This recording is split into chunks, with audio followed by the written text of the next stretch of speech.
Good morning and welcome to the third day of our JPO International Virtual Music Festival. Today is the last day of our Virtual Music Festival. Our first event for today is a music unboxing presented by Dr.Yeoh Li Zi, who is a piano technician and horn player. Our topic for this morning is acquiring the perfect piano, new or used. We would also like to remind everyone that we are conducting an article writing competition whereby the winning articles will be published. More details can be found on the festival homepage. We hope that you enjoy your time with us. Greetings and welcome. My name is Yeoh. I'm the Director of Piano Technology at the Florida State University College of Music. As a faculty, I run the Piano Technology program, which includes one of its kind in North America, the Master of Arts in Piano Technology. My experience in the piano technology field involves frequent engagement with artists, concert pianists, piano factories, dealers, and universities. At Florida State, we have 100-year-old pianos that will hold the test of time. Allow me to share our experience with you in acquiring your dream pianos. First of all,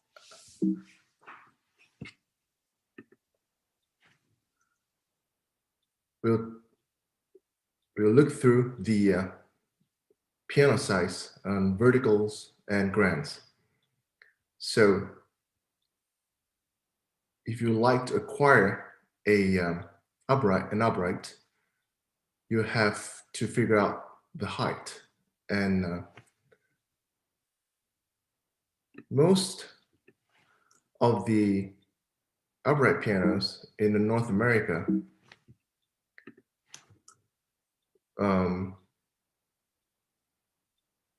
they are built on different sizes. So let's start with the spinet.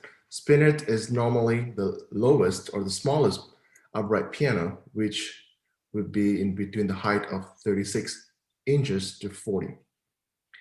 And next up would be a console piano, which is about the height of 40 to 43. And more commons would be, we call the studio, which is between the height of 44 inches to 48. A lot in conservatories, school of musics would have this type of pianos. And of course, consumers. And the largest of all uprights would be 49 inches and above, which is we call the full upright. And as you can see, that the action is a little bit taller than the studio. And this is important, as the taller the upright, the larger the sound because of the bass strings and also the dimension of the soundboard behind the piano. So the longer the string, you will get a clearer sound and a cleaner bass. So if you want a vertical, which is an upright, this is the way to go. And let's look at the grand pianos. Grand piano's length is determined by from the front of the key slip to the end of the tail. And the most seen on concert stage would be concert grand, between 8 foot to about 9 foot. And some piano manufacturers even expand it to 10. And then they call the music room grand, a little bit smaller, mostly in teaching studios, and the smaller halls would be between 6'11" to 7'3". These two grand pianos has the fullest sound and are more preferred by concert pianists. And of course, the smaller one, they call the living room grand pianos, or the parlor, and also the baby grand would be between 4'6" to 6'3". So these two types of pianos are more seen in at home or in private teaching studios. And so before you get to shop for a piano, make sure you measure the room that you're going to place your piano in before you go out to shop. So you will have a better idea whether what type of pianos or what size you will need to be in your personal home or even a concert stage. All right, so let's move on to the next one. What are the advantages and disadvantages of an upright piano? Of course, first of all, vertical or upright pianos, they take up less space because you can just push it towards a wall or a corner and you'll save, in a room, you'll save a lot of space.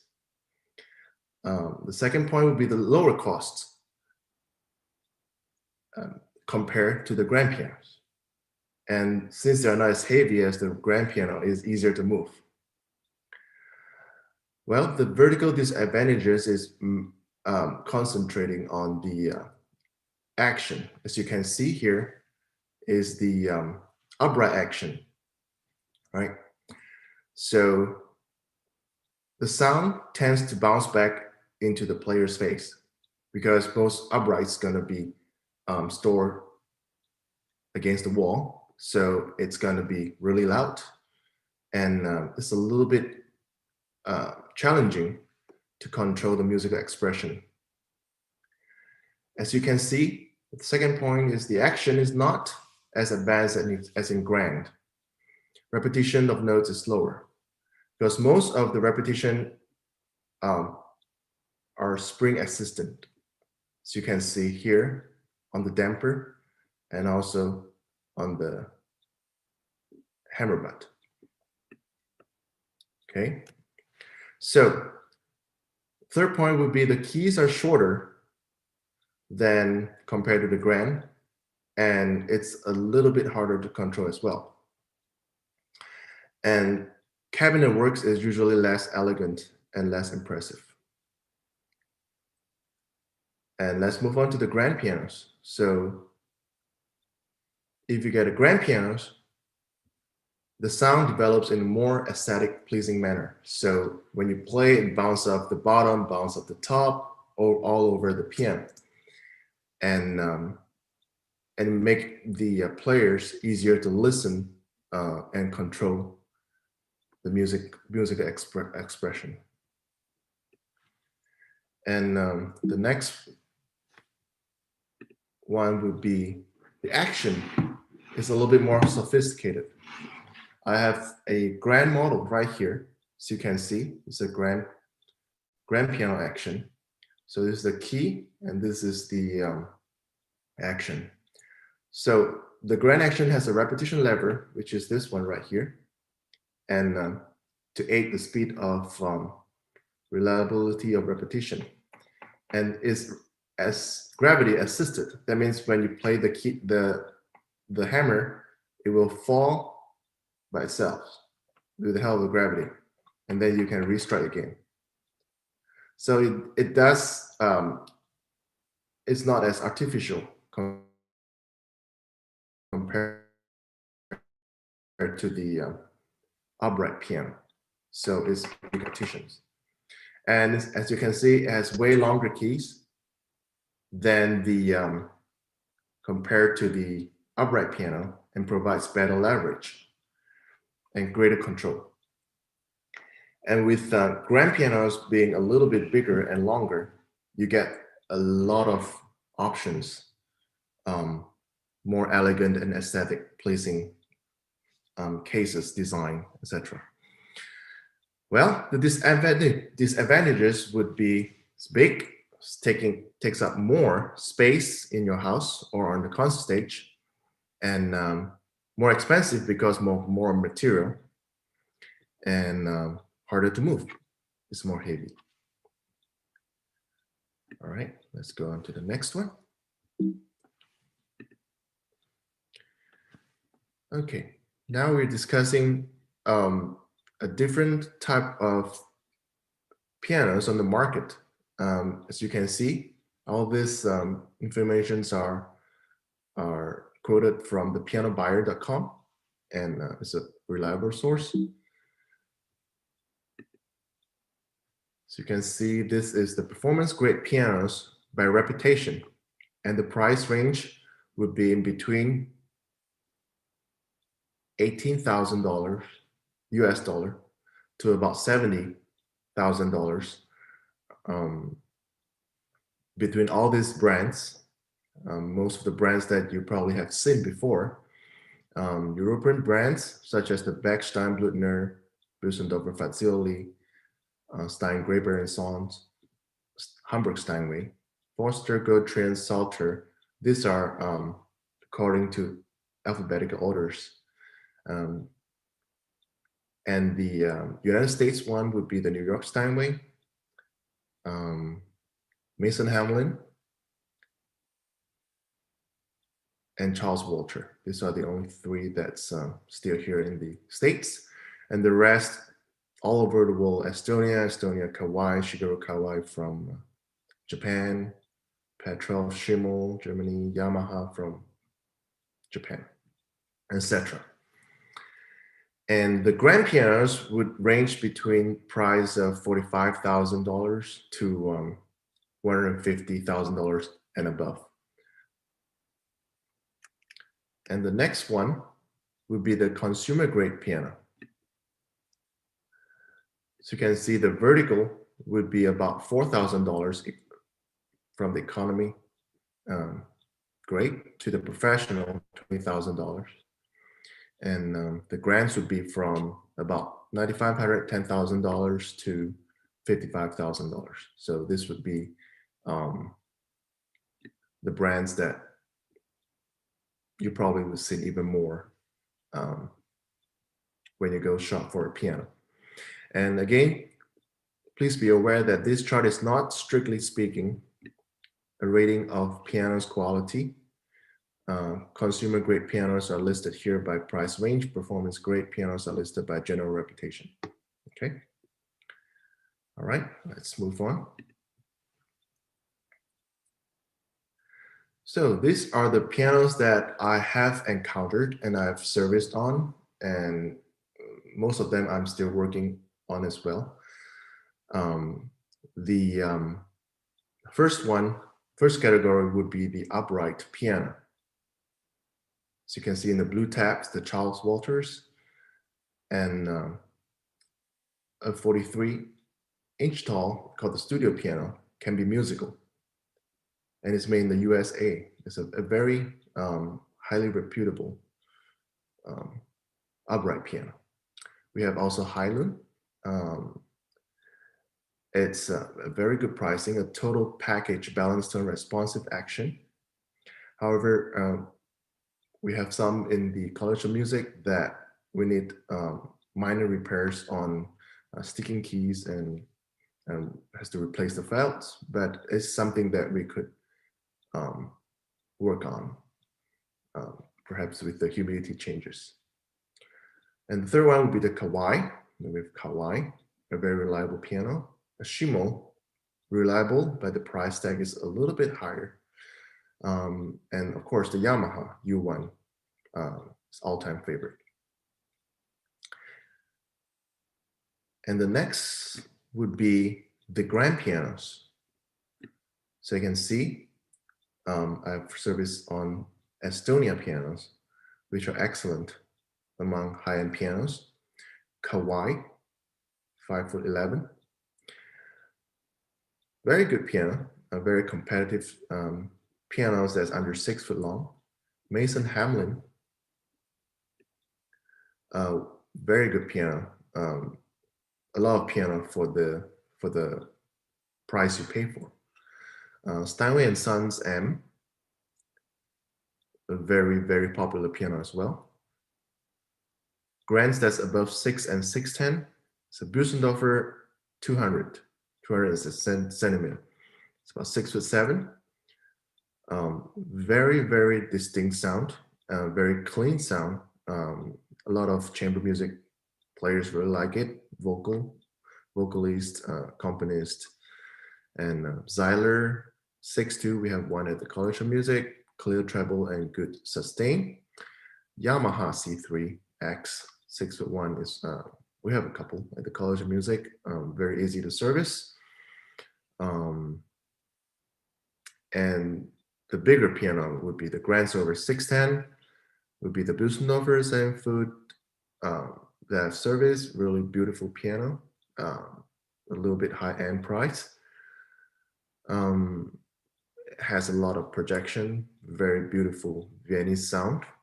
And the last one would be, of course, Steinway and Sons B and Yamaha C7 would be the pianos that are very popular in recording studios. And yeah, it's very reliable pianos overall. Okay. Well, this question has been asked a lot. New or used? So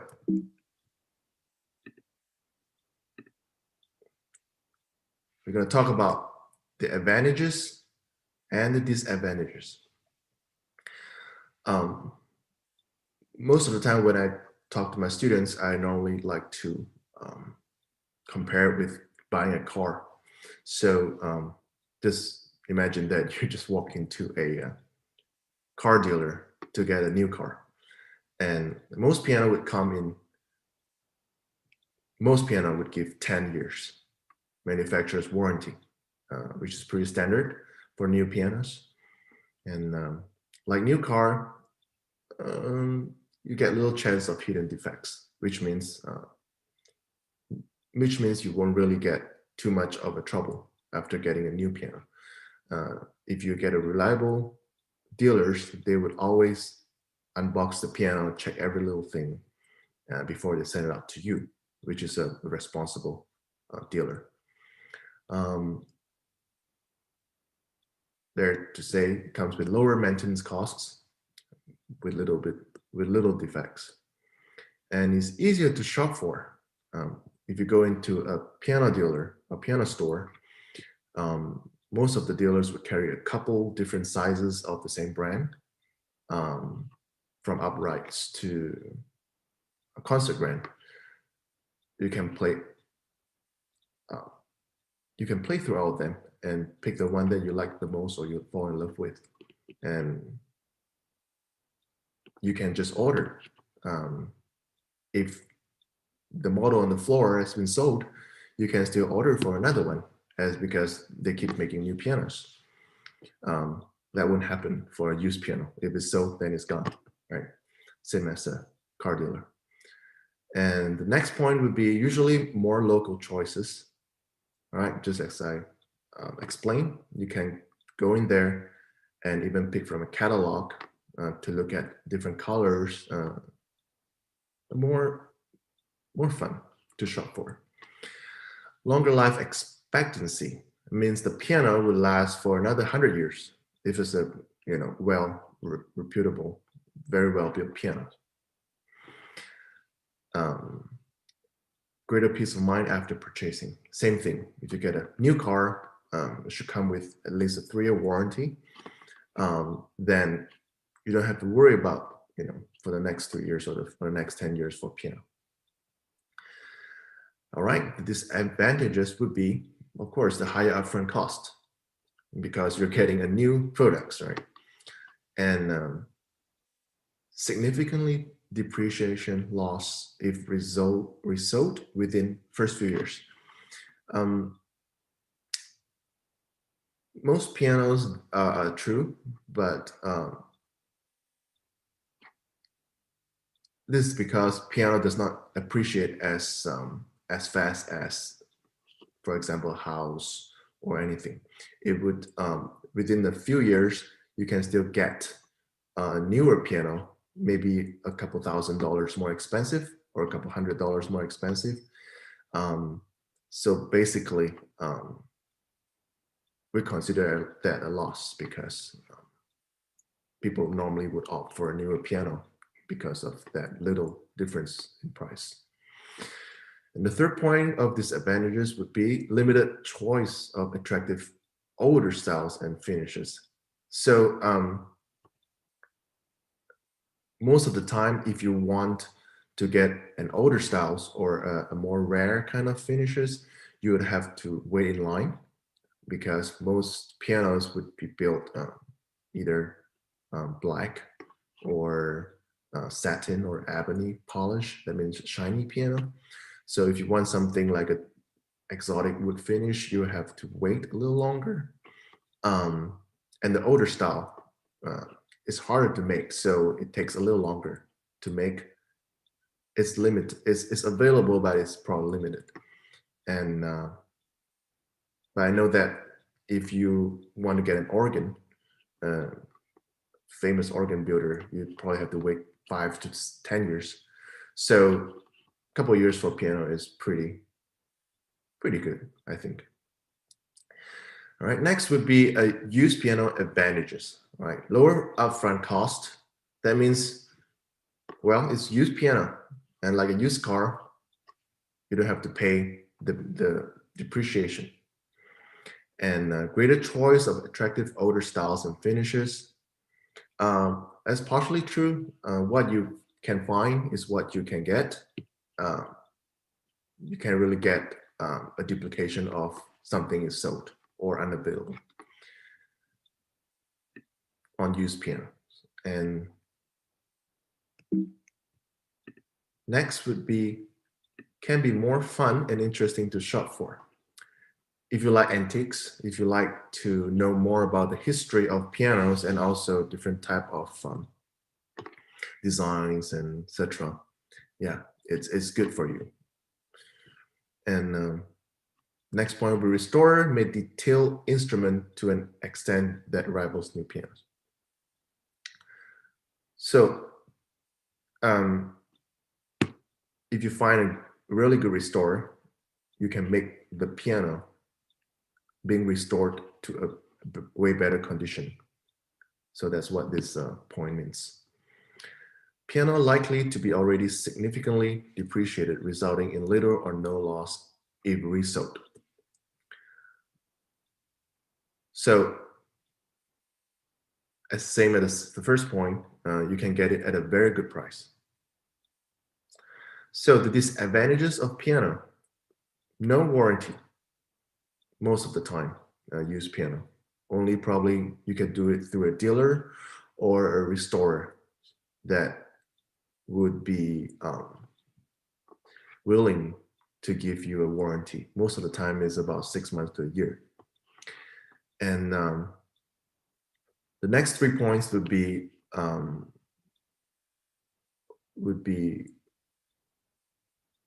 something that's applicable if unless completely restored. So the disadvantages would be greater chance of hidden defects, which you can't really see if you're not familiar with that, higher maintenance costs, and shorter piano life expectancies.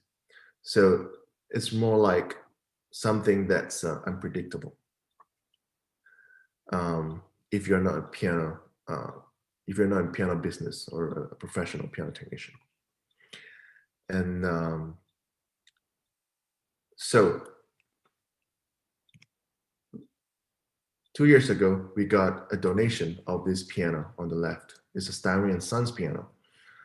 It's made in 1923, and everything is original on this piano when we get it donated. And with the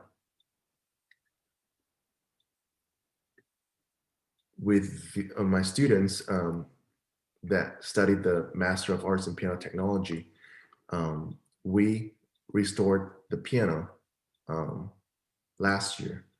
As you can see, the whole piano is being rebuilt and transformed into a new piano. And this piano been restored to the former glory and will last for another 100 years. So this is one of the a good example of restored or rebuilt piano. And last 3 points would be the used piano can be maddening, difficult, and confusing to shop for. If you don't spend enough time to understand the piano inside out or talk to enough people, then you can get confused. It's just like buying anything else, anything on the market. You need to do your homework. And the next point would be you have to pay a technician to examine and appraise it. There's some cost involved, but I think it's gonna be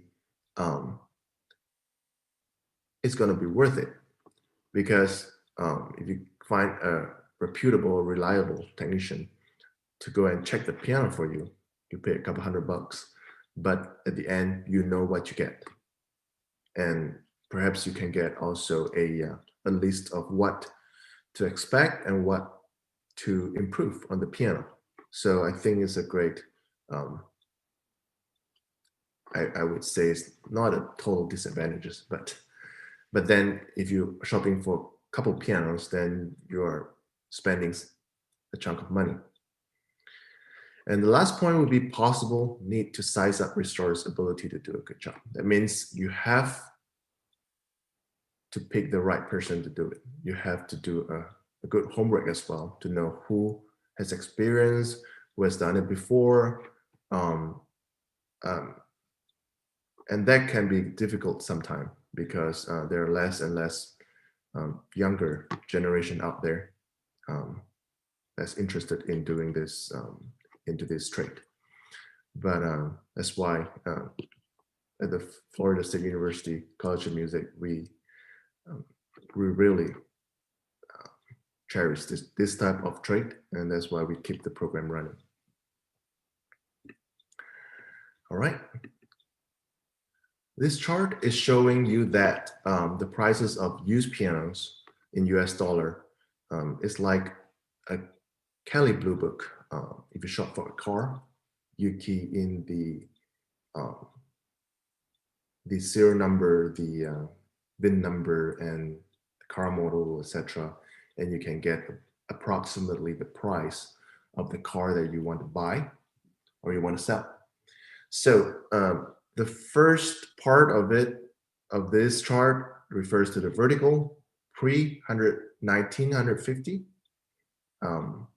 average brand, better brand, best brand, and 50s to 1980, same, and then 1980 forward, right? So as you can see, these are the conditions of the piano. So you can, if you like to get a piano in North America, this would be a good chart to start. The reason why the rebuild is not available is because most rebuilding projects would be focused on mainly grand pianos. Okay, and the next one would be focused on grand piano pre-1950s.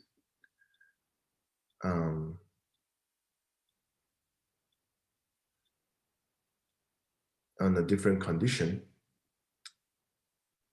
on average brand, better brand, and best brand on different sizes. And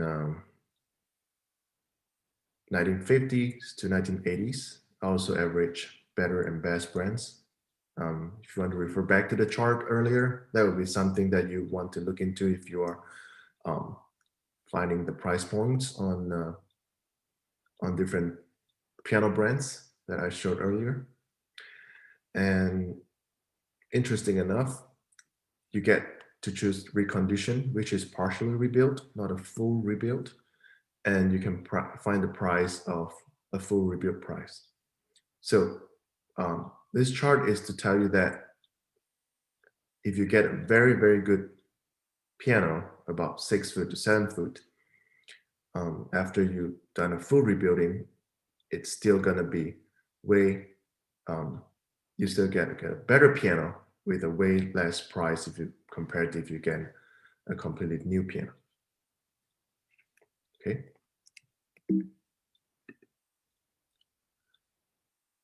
So next, let's talk about the piano dealer. So this is important points because you need to know how to deal with the piano store. When you walk in the piano store, you talk to the salesperson or the manager or the boss. You kind of have to have get to know a little bit before you go in there. So a knowledgeable and helpful salesperson can help you sort through what you need, which is piano is right for you. So go in there, talk to the personnel that's on the floor. Go to different dealers and see which one is more knowledgeable, more enthusiast, and more helpful. And the second would be a dealer with a good selection of instruments. So the more instrument you can select from, you get better options, right? So, and that would also mean that the dealer is really into business. It's not just a couple of pianos. And all pianos arrive from a factory needing some kind of pre-sales adjustment to compensate. So a reliable dealer would do a lot of prep works on the floor before they send the pianos out to you. Of course, the more expensive piano they would focus on, but the more expensive piano always come in prepared really well. So most of the time, a dealer would also work on the less expensive piano to make them compete with the more expensive pianos. And a good dealer will provide prompt, courteous skill service to correct any small problems that occur. And of course, they would take care of the warranty service. So all these questions you have to ask before you get to know whether the dealer is reliable or not. Okay, these pianos brands, according to the pianobuyer.com, the authors say these piano brands are better to avoid than to get them. And please note that this list applies to the use of these names only during the mid to late 1900s. So all these brands are mostly American made and some foreign made brands of the period during that time. So this is just for a reference. All right, let's go to the next one. Okay, as we mentioned earlier, the size of the dealership and how many pianos it agrees to purchase. This is something that you have to get to know, whether talk to the owner. The owner, if he's a sincere person, he will let you know. So you can actually know what to expect from the piano that you're going to invest in. So whether the dealer pays cash or finance the purchase, the degree of which the dealer buys manufacturer overstocks at bargain price. So this would determine the price that you get on the piano. So if they have, sometimes they have a sales going on, they might have reasons to have pianos that's a little bit less expensive than if you have a competitor. Sometimes they do match prices, so you kind of have to talk to the personnel on the floor. Any special terms of the dealership with the manufacturer, competing sales events around the area, and whether the customer is trading a used piano, just like trading a used car. All right. Also, look around for how long a particular piano has been sitting around unsold, and most of the time you can get a better bargain. Dealer's financial condition, general cost of doing business in the area, the level of pre and post-sale services that the dealer provides, the level of professionalism of the sales staff, very important, the ease of local comparison shopping by the consumer. So all these little things might seem not very um, not very obvious, but these things would help you to get a good deal when you go shop for a piano. All right, the final advice would be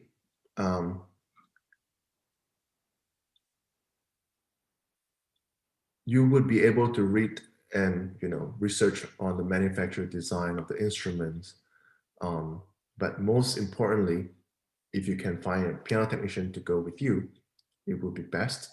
And then you should focus on how the instrument sounds, feels, and looks, right? And sometimes you have to be careful when you are listening to the salesperson. Sometimes they might, the technical features might often taken out of context. Okay, that means they might be focused on something like a new features compared to an improved old feature. So you always have to be careful. Consult your piano technician and be a good source of reference. All right, so let me see whether we have some question.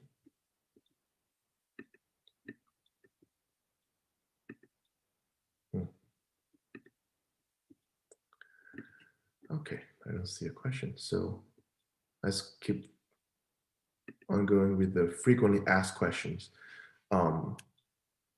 by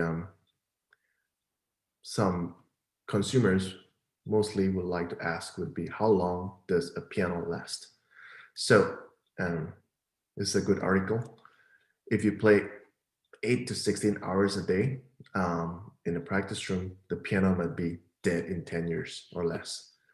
That means you put in a lot of mileage playing the piano, which is a great thing for piano students.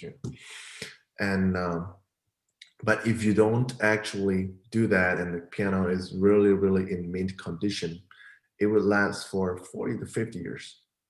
It's pretty good, pretty long lasting until you need a good, overhaul. All right. And the next would be, so it really depends on how most pianos are being taken care of.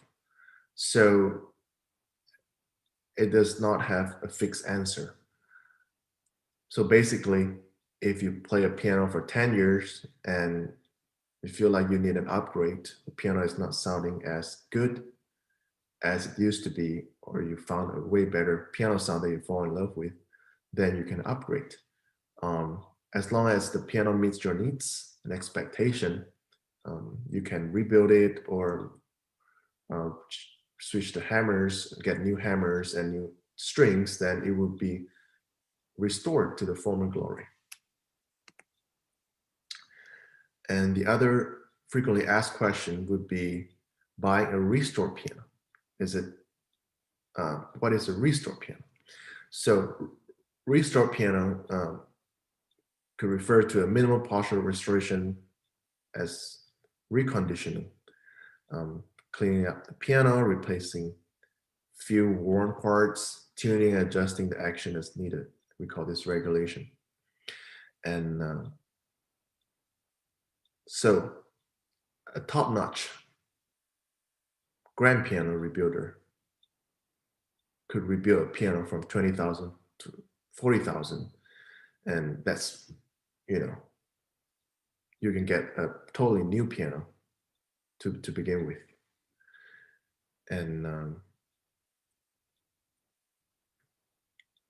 of course, searching for a piano rebuilder is not easy. You kind of have to find make judgments about whether the piano builder is skillful and also a trustworthy person. So that's the downside of whether you can find a good piano rebuilder to restore your piano. And the last frequently asked question would be the modern technology. So people ask if I want to get a digital or acoustic piano, right? And since I deal with more acoustic, I'll talk a little bit more about acoustic piano that has a player system. That means the piano can be connected. If you install a player system, the piano will play by itself, and the piano can be connected to another piano over the internet for long distance lessons, concerts, and master classes, especially during this time. It's more and more popular. An instrument that for study purposes can also record and build up the library and pre-record performances. And then you can replay it. It's like a live person that's playing on the instrument. So if you record the accompaniment part, you can just send the recording document to your vocalist, and he or she can play it from the home, the piano, if they have the same piano player system. Vocalists, wind players, string players, whichever, right? So the third point would be a piano that connects to a computer and can function as an interactive compositioning tool. So I was lucky enough to be handling the Düsseldorf Zeus piano, one of the pioneer, more than 10 years ago when I was in University of North Texas. So we bought a computer, Düsseldorf piano, and placed it in the modern composition studio in the university, the hall. So we call it MEIT hall, interactive composition tool, which is really fun. I get to troubleshoot it every time it needs a little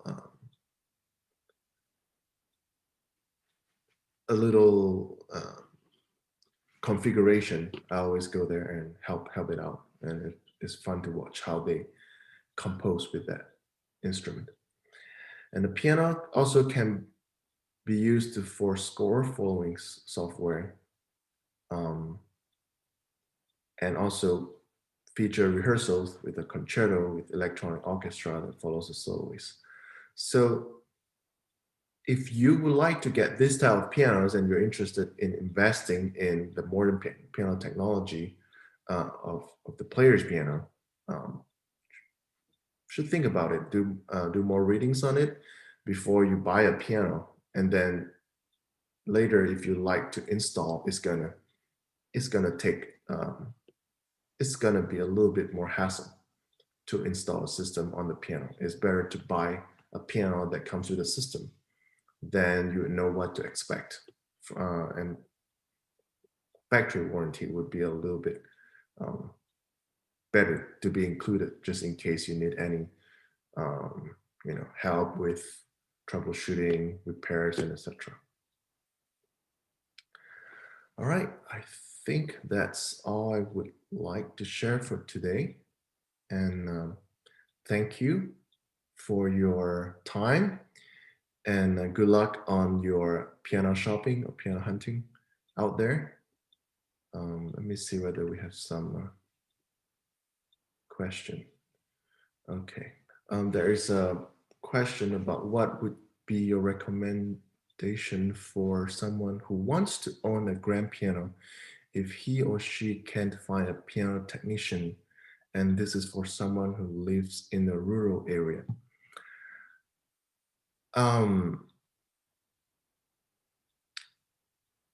It's a very interesting question. I'm not sure how rural is, or further out. You might have to find somebody that's willing to travel to your place or to where the piano is to check out the pianos before you get it. I would strongly not recommend to get a piano online because it's really, really tough to deal with it later if it's sent to your house, not what you expected.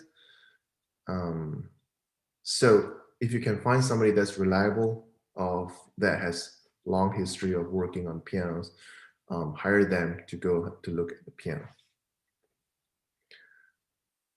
All right. The second question would be, hi, Dr. Yeoh, is the serial number of a used piano important in determining if one should buy the piano, or it is more to do with the condition of the piano?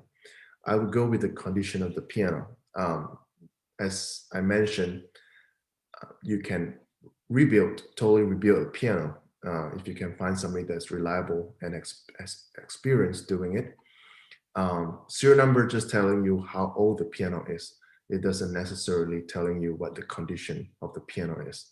It might be not well taken care of. The piano might be stored outdoors for a long period of time.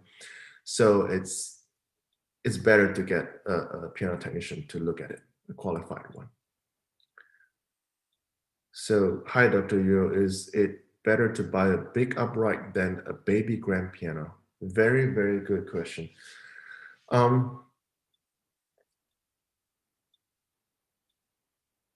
Most of the time, we would encourage,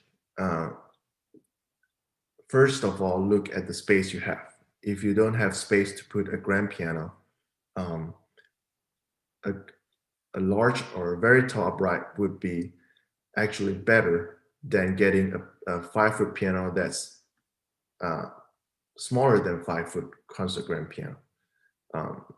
If you take a ruler to measure the bass string, you will be able to see some really tall upright pianos has a longer string than the baby grand pianos that's smaller than 5-foot.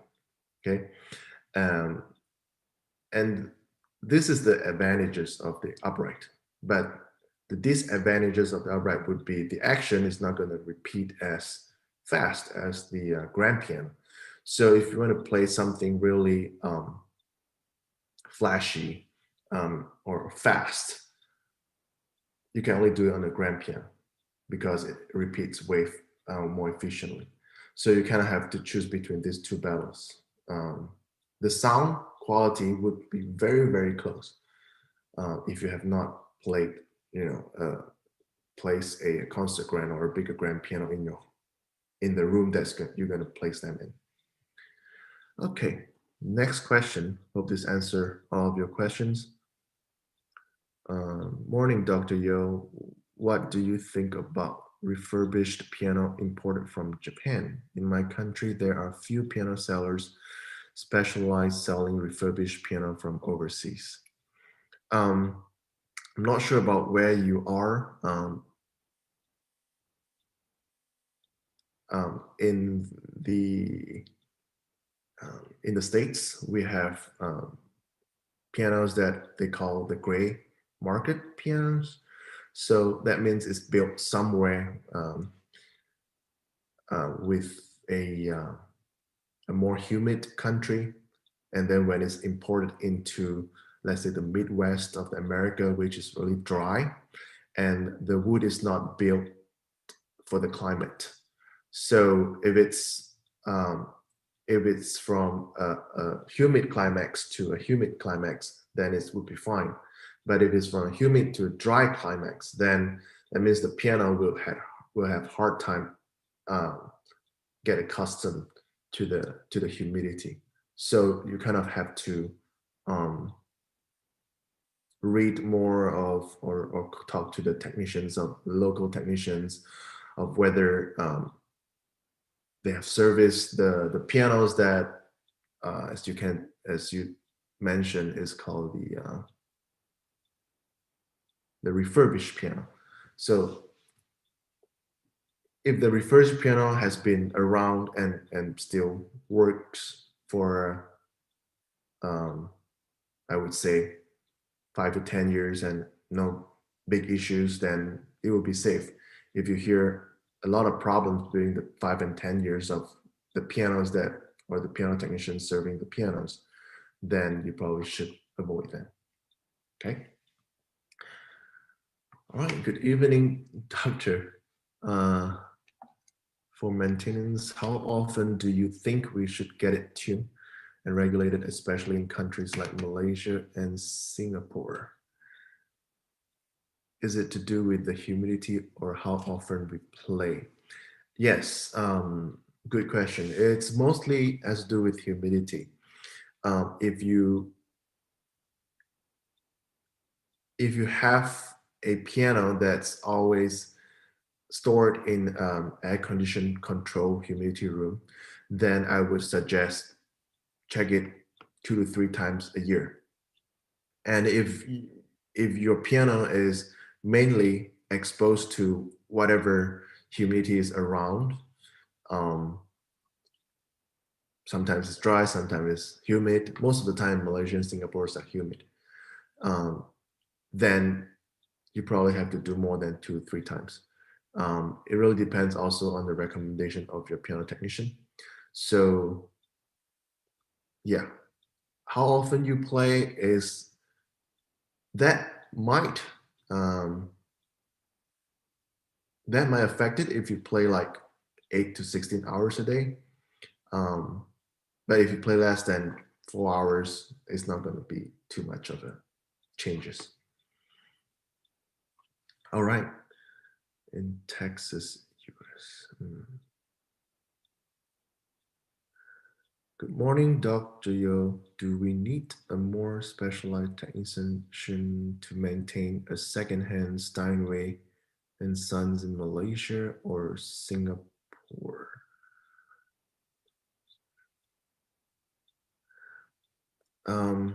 It's always good to have a specialized technician to maintain um, a second-hand or a used piano, especially Steinway and Sons. They are expensive pianos. If you find a not specialized or non-trained technician or somebody that does not know what he or she is doing, then you are putting yourself in danger that he or she might break or, you know, deregulate your pianos. Then when you have to go back to the specialized technician, you will have to pay double or triple of time and money to actually put it back into service. I hope that answers your questions, because when you say specialized, I'm thinking you are referring to the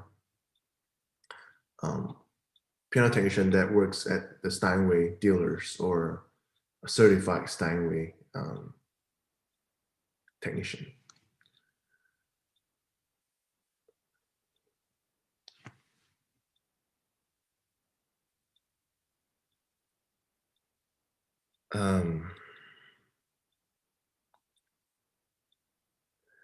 Okay, there's another, hopefully the last question.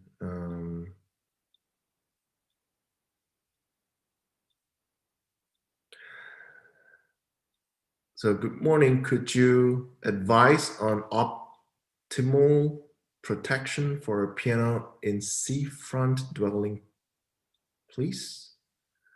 If my piano is kept in the 24 hours condition. Okay, the spec is a different question.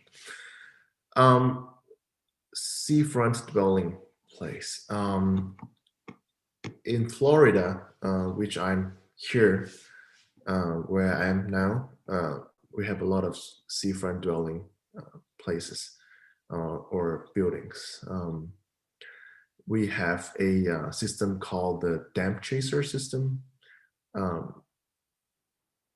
It's a humidity system that that control a heating rods that, if it's a grand piano, we would put 2 on it, and that would make the humidity around the pianos to dry up if it's too humid. And there is a humidistat, which is like a brain of the heating rods. It will turn on when it's too humid, and then when it's too dry, it will shut off. So that's what I have on my pianos at home.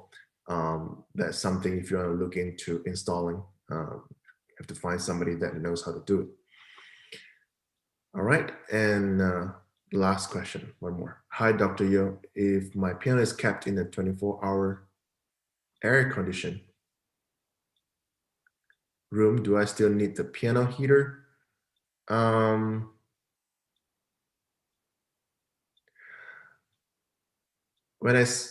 When you say piano heater, that means the piano bar, right? It really depends how well your air conditioned room is regulated. You might want to get a hygrometer to check it out.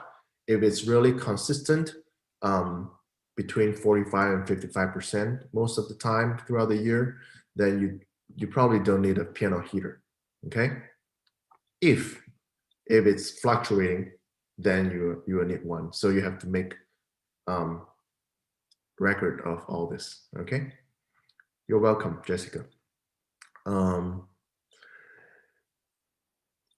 One more, all right, last one, and then I think we have to go. Is it necessary to use the piano regularly in order to keep it in more tip-top condition, like all the other instruments? Okay, I'm assuming you're asking should you play your piano more often so the piano won't get out of shape or something. Not necessarily. If a piano is kept under a stable humidity place, and if you don't play it, the piano will last for a longer time, as I mentioned in my slide. So if you play 8 to 16 hours, the piano age would decrease about 10 years or less daily, if you play that daily, 16 hours.